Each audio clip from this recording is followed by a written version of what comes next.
Hello guys and welcome back to another video on my channel. Today we are playing Sprocket once again, and to be honest, I missed this game a little bit. I've been playing Flyout a lot lately, but this week I just couldn't finish my current project that I'm working on. I'm technically working on two projects. One I didn't start building yet. How can I Then now you ask maybe, how can you then start working on it? Well, I'm doing research on it. Wow. I know. It's surprising that I am even doing research on something for once. Or to be honest, on the oblique wing design I also did some research, but not as much as I am doing for this one. So this tank is a light tank in the World War, or in the Interwar era. So I didn't, at the time I was building this, I didn't realize this was in the Interwar era. And then it was finished and I was, I didn't switch to World War II era. But now it's a light tank from the Interwar era. And it can punch through pretty much any comparingly tank, or at least the ambush mission that I already played went really smooth with this tank. It just punched through the tanks like nothing. So, but what was the initial goal of this tank?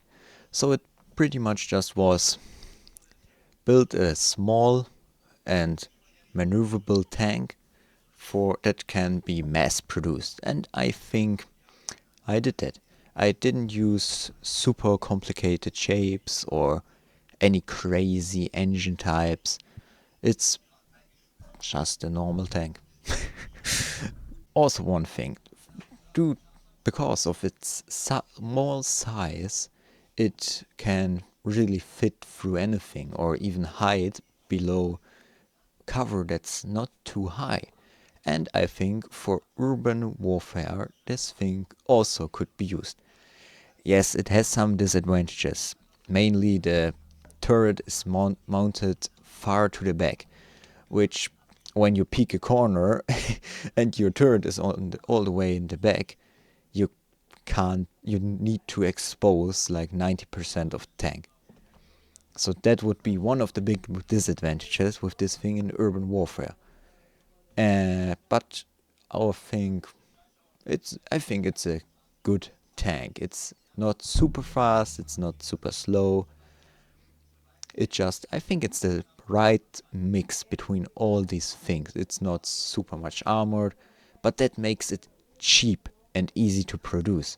Just all these aspects make it super simple, so you can build it and just send like, oh yeah, one tank isn't really effective or really good, but you can just take 20, like 200 of these tanks for the same price as, I don't know, 10 tanks of the enemy cost. And this would be then more effective. Or I personally would rather go in a tank into combat than without a tank around me. So while the enemy is all on foot, you are protected inside a tank hull. And with that all being said, we were ready to drive.